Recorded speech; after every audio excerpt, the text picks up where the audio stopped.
Seguinte, vamos. É, é, ai, eu não sei nem como que eu inicio esse vídeo, assim, eu não sei nem qual a introdução que eu faço. Porque, assim, sou muito fã da Lani, sabe? Assim, aí eu fico, o que que eu falo dela? Eu não sei.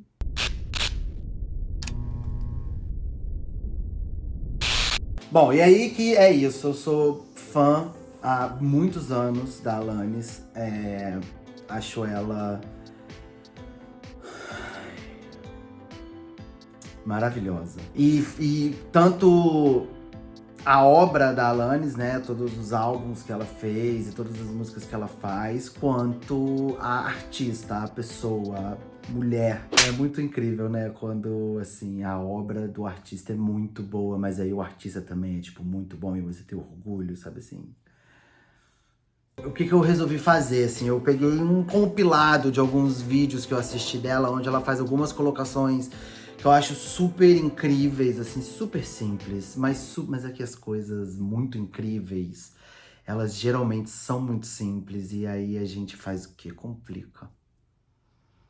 Peguei um compilado, assim, de algumas entrevistas, que eu já, de vez em quando eu repito umas entrevistas, enfim, assisto umas coisas dela, que são algumas coisas que me ajudaram ou me fizeram pensar e refletir sobre as minhas atitudes mesmo com relação à minha obra e o meu processo criativo e tal. Eu falei assim, bom, por que não é mesmo? Difundir a Alanis ainda mais, como se ela precisasse. Mas assim, né, compartilhar um pouco desse conteúdo dela que eu consumo, assim. Então eu peguei alguns vídeos, eu vou colocar na descrição de todos, onde que estão esses vídeos, da onde eu tirei tudo isso. É uma tradução livre, eu que ouvindo ali fiz essa tradução, então, né, pode ter um negocinho ou outro ali errado. Mas eu resolvi compartilhar, porque eu acho que ela fala coisas muito interessantes, assim, que me ajudaram, então assim, né. Alanis, gênia. E aí, em uma dessas entrevistas que ela deu, ela falou sobre a pressão que ela sofreu, porque ela lançou na 1995 o Jagged Little Pill, e aí foi um estrondo, um sucesso, um fenômeno, assim. E aí, assim que enfim, terminou todo o tour, o trabalho e tal, ela deu um tempo, assim, meio que foi pra Índia, falou assim, preciso dar uma sumida. E aí voltou pra poder gravar o segundo álbum, né? Porque aí todo mundo já tava, tipo, esperando o que que vem, né? Aquela pressão. E aí ela conta de que como ela tava, tipo, ela não tava muito numa vibe de querer escrever, assim, ela não queria escrever música, ela tava meio cansada, não sabia direito, mas com todas as pessoas que ela ia conversar, assim, pedindo alguma opinião, as pessoas falavam, não, mas e os fãs? Os fãs estão esperando. Não, mas você não pode perder o timing, não, mas você tem que fazer logo porque, né, sempre a indústria e os fãs e o mercado e uma série de coisas. E ela, pô, essa pressão em cima o tempo inteiro. E aí ela conta que uma vez ela chegou no estúdio, tava um amigo dela lá conversando, e ela olhou e falou assim, cara, eu não quero escrever, eu não tô com cabeça pra isso. E aí ele falou assim, não, então vamos lá comer um sanduíche.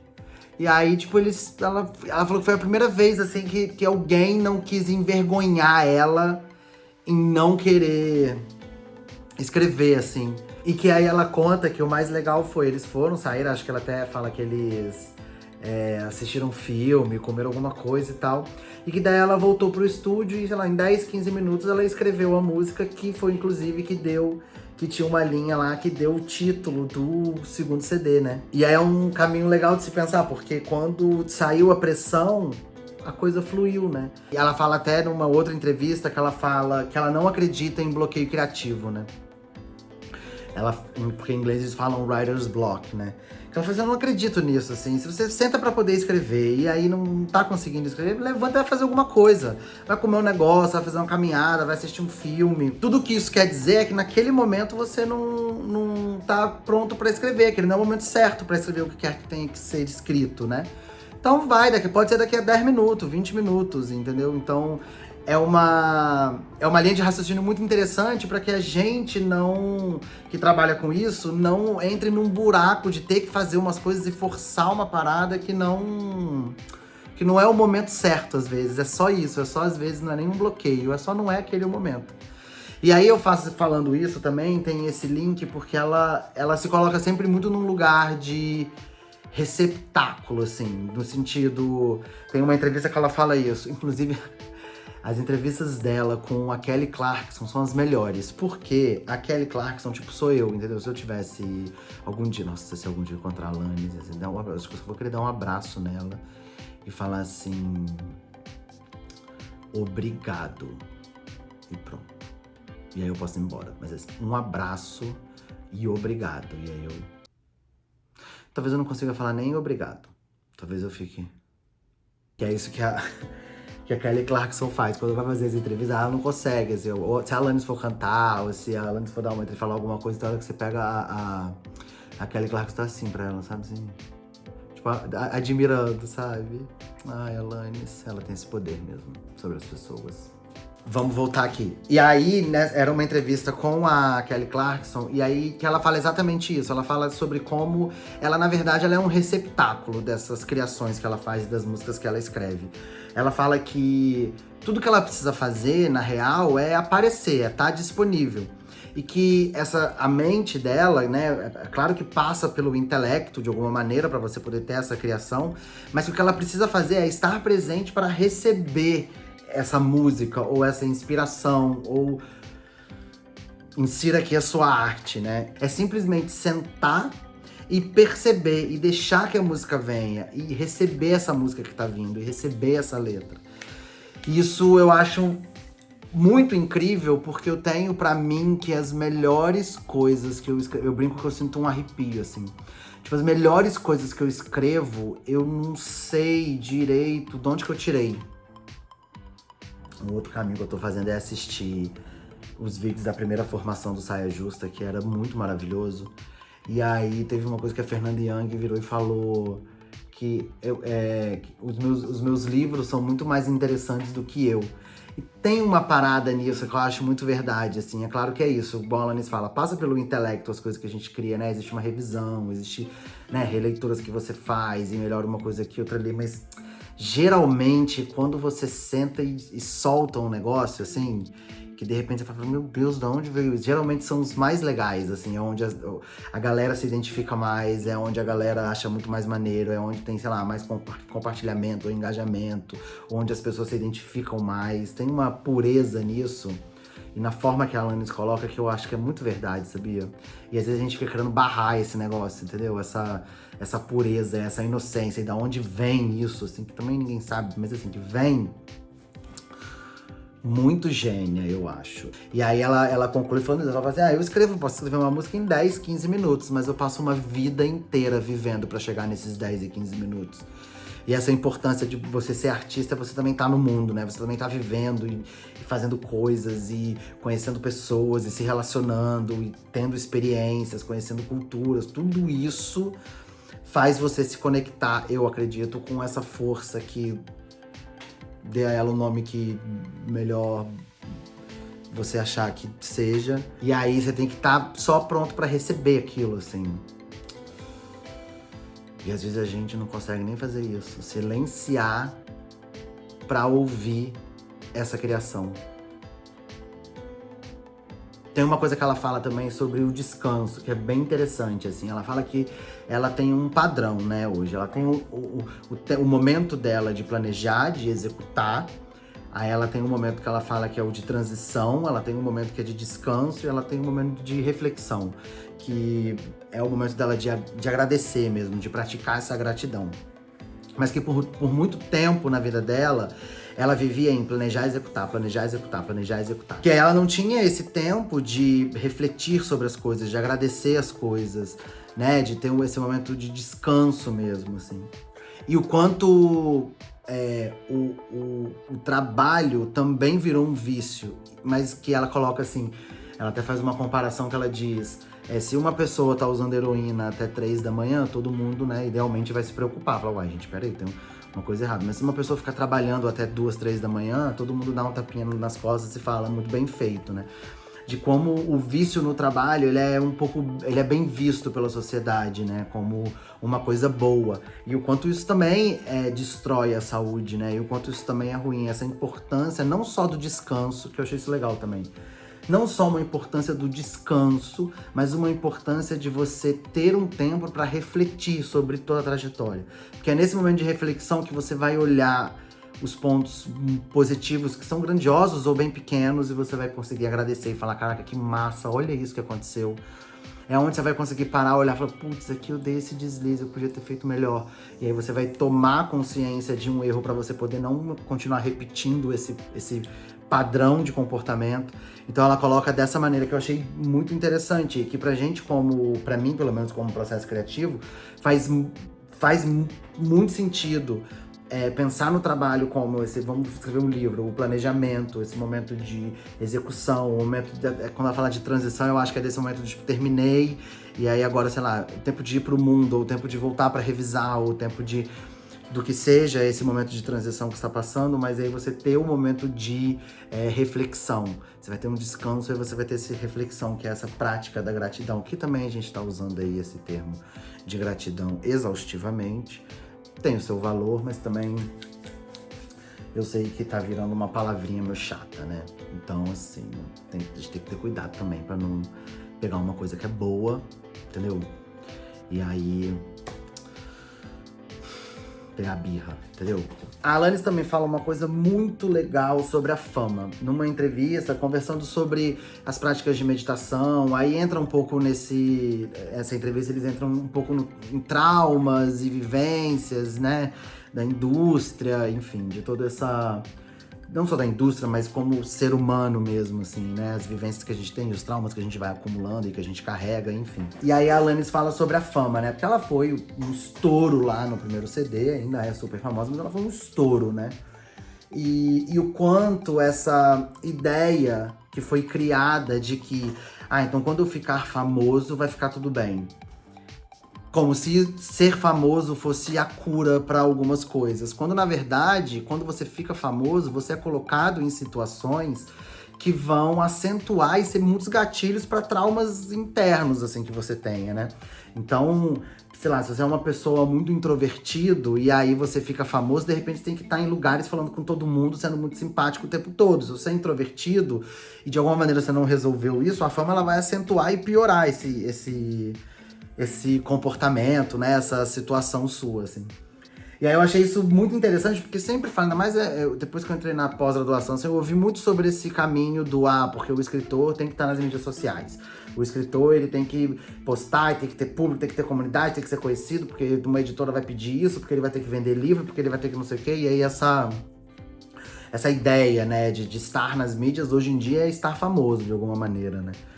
Mas ninguém nunca fala também muito sobre esse outro lado, entendeu? Esse outro aspecto do tipo assim, olha só, você tem que estar nas mídias, você tem que estar lá porque a editora vai querer fazer você vender, mas assim, faz uma busca aí de autoconhecimento em você, tipo, dá um estudo, dá uma terapia, faz uma coisa, uma meditação, vê o que é o caminho pra você, assim, pra você poder também se livrar de alguns traumas e algumas inquietações que você tem dentro de você, porque assim, você tem que estar nas mídias, mas isso daí pode acentuar uma coisa ruim que tá dentro de você, e aí pode, sabe, escalonar isso e piorar e você ficar muito mal.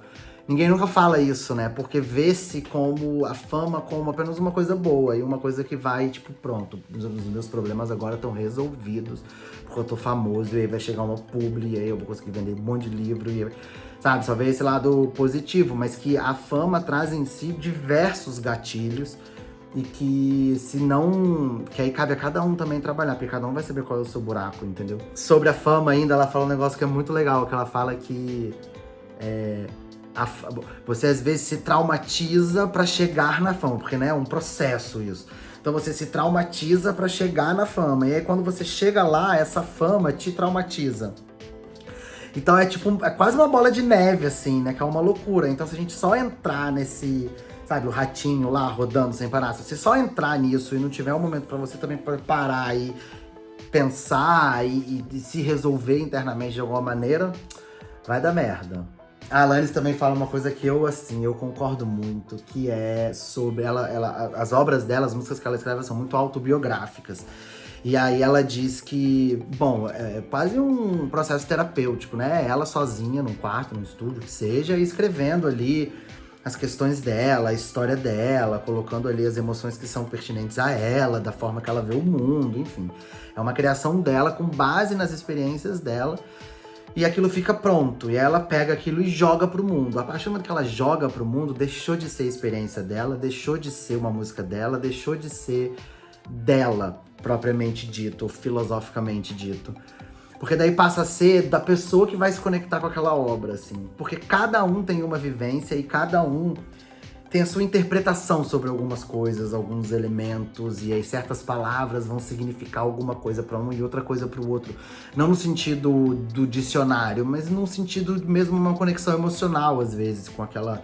de como aquilo tá escrito, ou de como aquilo tá desenvolvido, ou da sonoridade daquela música. Às vezes uma música calma vai trazer um sentimento para um, vai trazer um sentimento diferente para o outro. Então, essa conexão com a obra dela é uma coisa, e com qualquer obra, ela faz muito sentido na minha cabeça. Eu já passei por experiências de fazer um filme, e aí pra mim tá muito claro o que é esse filme, e eu jogo pro mundo e compartilho com o público, e aí vem alguém com uma interpretação que não tem nada a ver com o que eu criei. É outra coisa. Eu falo... E aí, às vezes bate um desespero. Eu falo, meu Deus, eu não tô sabendo escrever as coisas. Mas às vezes não, às vezes é só uma outra vivência, uma outra percepção das coisas, assim. Porque a pessoa pega aquela obra e torna dela de alguma maneira, quando ela se conecta emocionalmente, né? Eu concordo muito com essa colocação dela. E acho importante que a gente, como artista, tenha essa consciência. Porque também não dá pra poder jogar pro mundo e ficar querendo que todo mundo entenda exatamente o que você quis dizer. Ah, não, mas porque isso é isso, eu quis dizer isso. Sabe, jogou pro mundo, meu amigo, beijo, tchau, sabe? E aí você agora só recebe o que vem do lado de lá, entendeu? Porque vão vir coisas muito incríveis, muito malucas, mas muito incríveis também. Então eu acho que assim, como artista, como criador, a gente precisa mesmo ter isso em mente, assim, pra permitir que a obra também viaje e tome os significados que ela precisa tomar aí no mundo, né? A Alanis, ela tem um pouco... nas falas dela, ela coloca muito de uma maneira...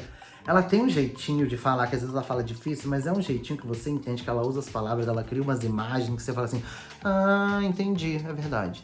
E ela simplifica muito as coisas, mas não de uma maneira superficial, de uma maneira profunda, mas que você entende aquela profundeza.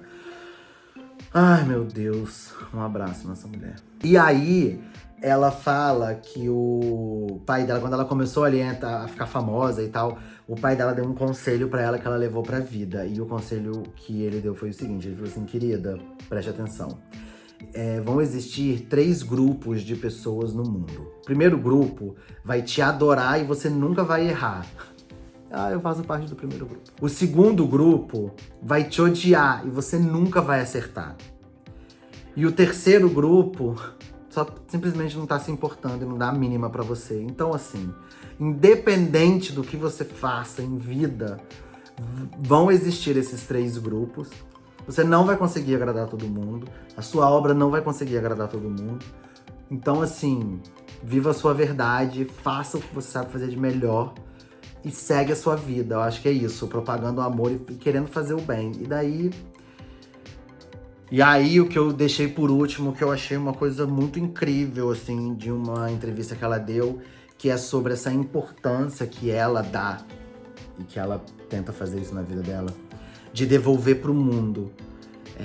E aí nesse período que terminou Jagged Little Pill e ela, né, entre esse ato entre o primeiro CD e o segundo, ela foi pra Índia e ela queria fazer trabalhos voluntários, ela chegou a entrar em contato com a Madre Teresa e aí ela queria ir pro mundo, ver novas culturas, conhecer novas pessoas, fazer esses trabalhos voluntários. Ela foi assim, de coração aberto pra devolver pro mundo a quantidade de coisa boa que ela recebeu, assim.